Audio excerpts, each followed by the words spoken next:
You know that feeling when you realize your own family doesn't believe in you? Like, they look at you, not as their kid, but as the met option? Yeah, welcome to my life.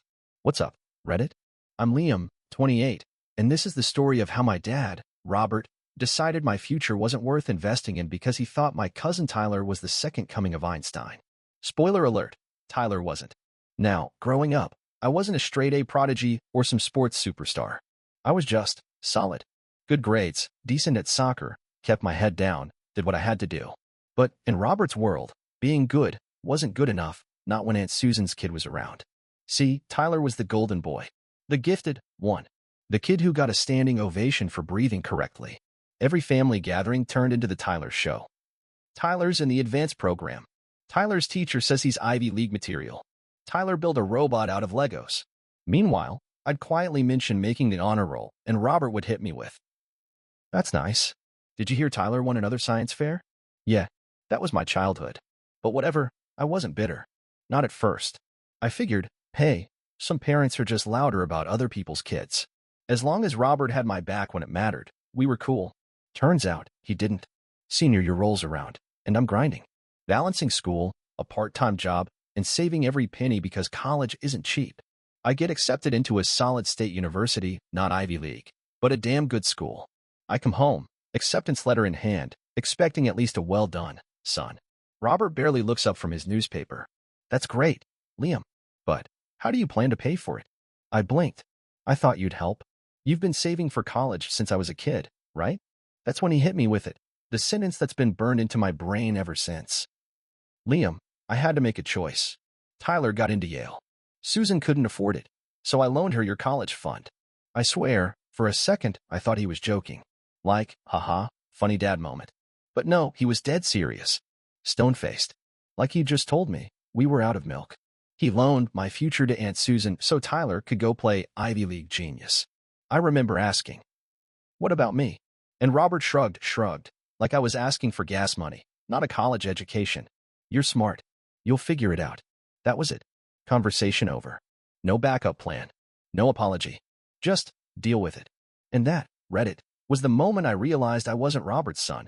I was just the kid who happened to live in his house while he poured all his pride into someone else. But here's the thing, he was right about one thing. I did figure it out.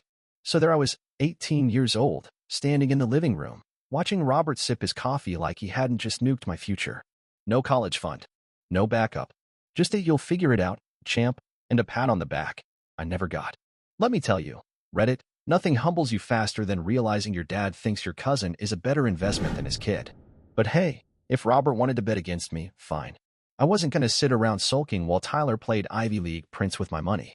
So I got to work. First stop? Community college. It wasn't glamorous, but it was affordable. While Tyler was busy posting dorm selfies at Yale, I was pulling double shifts, bartending at night, classes during the day, and freelancing whenever I could squeeze in a spare hour. You know that grind people romanticize on LinkedIn? Yeah, it wasn't cute. It was ramen dinners, cheap coffee, and calculating if I could afford both rent and a textbook in the same week. Meanwhile, every family gathering turned into a live broadcast of why Tyler is the future of this family. Susan, Tyler's professor, says he's a natural leader. Robert, see, Liam? That's what ambition looks like. Ambition? Bro, I was surviving off 4 hours of sleep and still managing a 3.8 GPA, but sure, let's all clap because Tyler joined a debate club. And the best part? Tyler. The dude was as clueless as they come. Always humble bragging. Man, college is rough. I had to pull an all-nighter for this paper. Good thing Mom and Uncle Robert have my back. Yeah, Tyler. Must be nice having two families fund your struggles. By 21, I had my associate degree, zero debt, and a growing side hustle in graphic design. I transferred to a decent university, paid for every cent myself, and kept grinding. While Tyler coasted on Susan and Robert's wallets, I was building a career. And Robert? He barely noticed. The man didn't ask about my grades, my job, or anything. He just dropped little comments like, maybe you should ask Tyler for advice. He's got connections now. Connections? Bro, Tyler was majoring in undeclared until junior year and thought networking meant adding people on Facebook. But here's where it gets good. At 24, I landed a full-time role at a marketing firm, thanks to my portfolio and the clients I'd built from scratch. 6 months in, I was making more than Robert ever did in his best year. Did I tell him? Hell no. Let him think I was still scraping by, living paycheck to paycheck like he predicted. I wasn't about to feed his ego by proving him wrong, not yet. Meanwhile, whispers started floating around about Tyler. Turns out, Golden Boy wasn't shining so bright anymore. Graduation came, and Tyler? No job offers. Not one. Majoring in philosophy with a minor in vague ambition doesn't guarantee a six-figure salary, even with a Yale diploma. Susan was panicking. Robert? Still in denial. He's just being selective. He's too smart to settle. Nah, Robert. He's unemployed because he thought a degree was a golden ticket, not a starting point. I watched from the sidelines, quietly stacking my savings, moving into a nicer apartment, and growing my client list while Tyler moved back home, tail between his legs, because the future of the family couldn't afford rent. And Robert? Still acting like Tyler was one phone call away from becoming CEO of the universe. But deep down, I knew. The cracks were forming. Robert had sacrificed my future for Tyler's, and now he was about to realize he'd backed the wrong horse. By the time Tyler hit 25, his Ivy League fairy tale had officially crashed and burned. What was supposed to be a brief period of job searching turned into 2 years of living in Susan's basement, spamming LinkedIn, and blaming the economy. For why nobody wanted to hire a guy with zero real-world skills and a resume thinner than a slice of ham. Robert? Oh, he kept the faith because denial was his retirement plan. Every time I visited, mostly out of obligation, not affection, I'd hear the same recycled lines. Tyler's just figuring out his next move. Smart people take longer to find their path. Not everyone rushes into a 9 to 5, Liam. Yeah, Robert. I wasn't rushing. I was earning. But sure, let's glamorize unemployment because your pride can't handle the truth. Meanwhile, I was thriving. I'd climbed the ladder at my firm, built a killer freelance business on the side, and by 26, I bought my first condo. Nothing flashy. Hey guys, please don't forget to subscribe and leave a comment if you have any feedback. Let's go to the story. Just a clean, modern place that screamed, I did this myself. I didn't tell Robert, of course. Why would I? The man hadn't asked about my life in years unless it was to compare me to Tyler. But news travels fast in family circles, especially when Susan can't keep her mouth shut. One Sunday dinner, yes, I still showed up occasionally to keep Emma, my childhood friend and emotional support buddy, updated on the family soap opera. Susan let it slip. Did you hear? Liam bought a condo downtown. Robert's fork paused midair. For the first time in forever, he looked at me like I existed. Is that so? I just nodded, keeping it casual while Emma tried not to smirk across the table. Susan kept going, oblivious. He's doing well, must be all that hustle paying off. Robert didn't say much after that, but I could see it, the gears turning. The first crack in his Tyler is the future narrative. And speaking of Tyler, he showed up late, as usual, wearing the same hoodie he probably borrowed from high school and never returned. He mumbled something about a startup idea he was working on with some buddies. Spoiler, there was no startup. Just a lot of Xbox and Reddit threads about escaping the corporate grind. Ironic, considering he'd never entered it. But here's where things got interesting. A few weeks later, Robert called me. Yeah, you read that right, called me. Not a text. Not a forwarded meme pretending to be fatherly bonding. A real call. I stared at the screen like it was a prank. Eventually, I answered. Hey, Dad? Everything okay? He danced around small talk for a minute, clearly uncomfortable, before he dropped the reason for this historic event. Listen, I was wondering if you could help Tyler out, just until he gets on his feet. I nearly laughed out loud. After all these years of being told Tyler was the shining star, Robert was asking me, the backup plan, the kid who wasn't worth a college fund, to bail out the golden boy. I played dumb. Help him how? Robert sighed, like this was somehow my burden to carry. You've got your business, your condo. Maybe you could offer him a job? Or at least float him alone. Alone. For the cousin who stole my future. I kept my cool, but inside, I was done. Sorry, Dad. I run a business, not a charity. The silence on the other end? Delicious. He tried to guilt-trip me, of course. Something about family loyalty, how Susan was struggling, how Tyler just needs a break. But I shut it down. You made your choice years ago, Dad. Tyler was your investment. I was your afterthought. Remember? I hung up before he could respond. That was the moment Robert realized his safety net had been cut. But this was just round one. Because soon, Robert's financial problems would get worse. And guess whose door he'd come knocking on next? A couple of months passed after that glorious phone call, where I told Robert to take his request for a loan and shove it. I figured that was the end of it. that he'd swallow his pride and find some other poor sucker to bankroll Tyler's failure to launch lifestyle. But nah, turns out, Robert's situation was worse than I thought. One night, I get a text from Emma. "Hey, just a heads up, your dad's house is listed for sale. Everything okay?" I nearly spit out my drink. Robert is selling the house. The same man who preached about owning property and legacy every chance he got? I did a quick search. Sure enough, there it was. The family home, slapped on the market with a suspiciously low asking price. So I did what any curious and slightly petty son would do. I called Aunt Susan. She didn't even try to sugarcoat it. Robert's been struggling. He remortgaged the house last year to help Tyler with some expenses. Some expenses equals Tyler tried launching that startup and burned through tens of thousands before realizing that business isn't just vibes and vision boards. On top of that, Robert had racked up debt trying to keep up appearances, because God forbid anyone in the family know that Mr. Financial Responsibility was drowning in bills. Now, with no savings, a useless golden boy in the basement, and creditors circling like vultures, Robert had no choice but to sell. A week later, guess who showed up at my condo? Yep, Robert. And this time, he didn't bother with fake pride. He stood at my door, looking 10 years older, and hit me with, "Liam, I need your help." Deja vu, right? But this wasn't about Tyler anymore. This was about him. Robert was facing foreclosure if the house didn't sell fast enough, and apparently, his retirement fund was already tapped out. He wanted me to buy the house, not as a gift, oh no, but so he could rent it back until he got back on his feet. I stared at him, wondering if he actually believed I'd swoop in like some prodigal son after everything he'd done. I let him ramble about family and second chances, all while standing in the apartment he once implied I'd never afford without Tyler-level potential. When he finally paused, I asked, "Why me, Dad? Why not Tyler?" His face twisted like I'd just kicked his dog. "You know Tyler's not in a position to help." "Exactly, Robert. Because you spent my college fund on a walking disappointment, and now you're realizing the kid you bet against is the only one who made it." I took a deep breath and gave him my answer. No, just that. Simple, clean, no explanation needed. Robert's jaw clenched. He tried to pull the guilt card again. Something about how parents make mistakes and how I'd regret abandoning him. But I wasn't 18 anymore, begging for approval.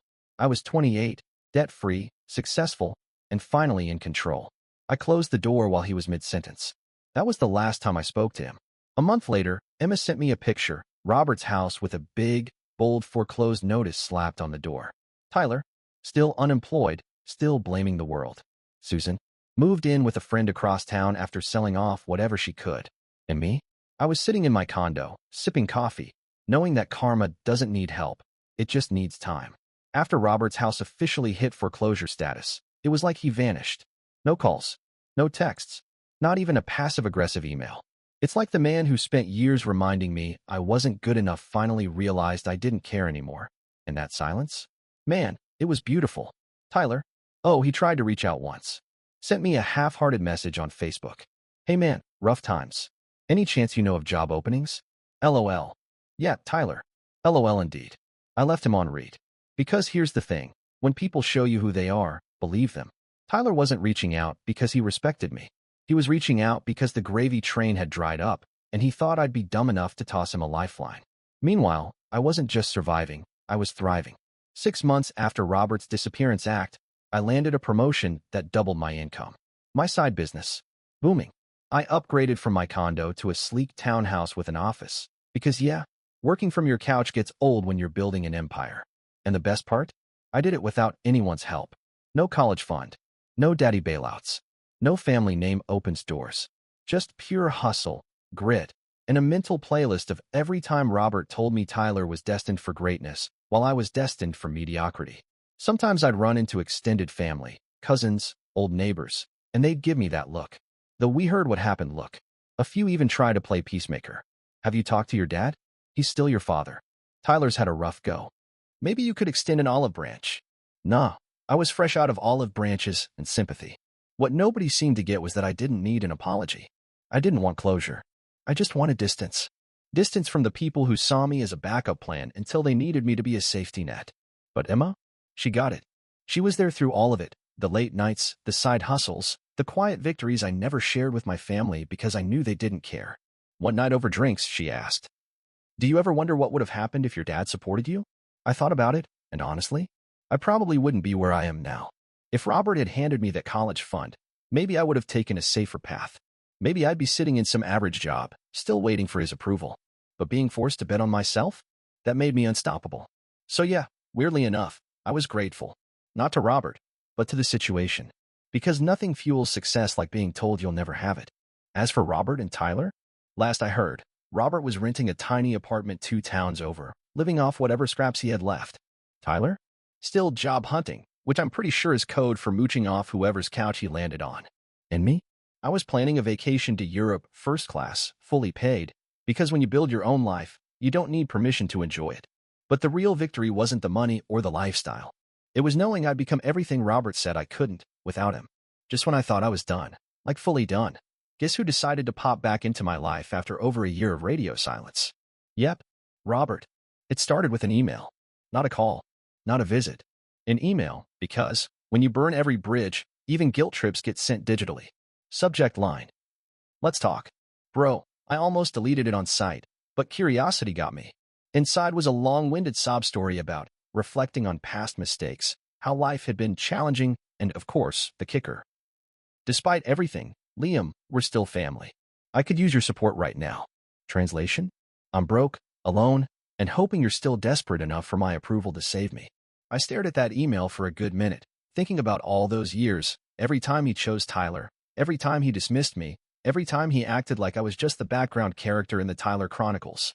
And now, here he was, hoping I'd forgotten all that because he needed a bailout. I didn't respond. A week later, I got a call from an unknown number. Normally, I'd ignore it, but something told me to pick up. Liam, it's me. Robert's voice. Tired. Smaller than I'd ever heard it. He didn't even bother with pleasantries this time. He got straight to the point. He was facing eviction, couldn't find steady work, and was willing to let the past go if I could help him get back on his feet. Willing to let the past go? Bro, you're the past. I let him talk himself in circles about how family sticks together, how Tyler wasn't in a position to help, shocker, and how I was doing so well that it'd be nothing for me to spot him a few grand.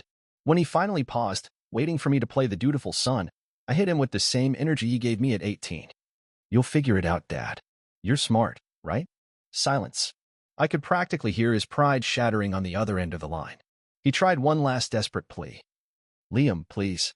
I have nowhere else to go. I smiled, not out of spite, but out of closure. Yeah, neither did I. Remember? Then I hung up. That was the real ending. No yelling. No drama. Just a clean break, the kind I should have made years ago. He didn't call back. I think he finally understood that the son he ignored, underestimated, and used as a backup plan was gone, and in his place was a man who owed him nothing. So that's it, Reddit. That's how my dad, Robert, sacrificed my future for my cousin Tyler, lost everything, and came crawling back, only to find out I wasn't the same kid desperate for his approval. Looking back, people always ask me if I regret cutting him off, if I feel guilty for not helping when he hit rock bottom. And honestly, not for a second. Because here's the thing, parents are supposed to build you up, not treat you like a disposable option when someone shinier comes along.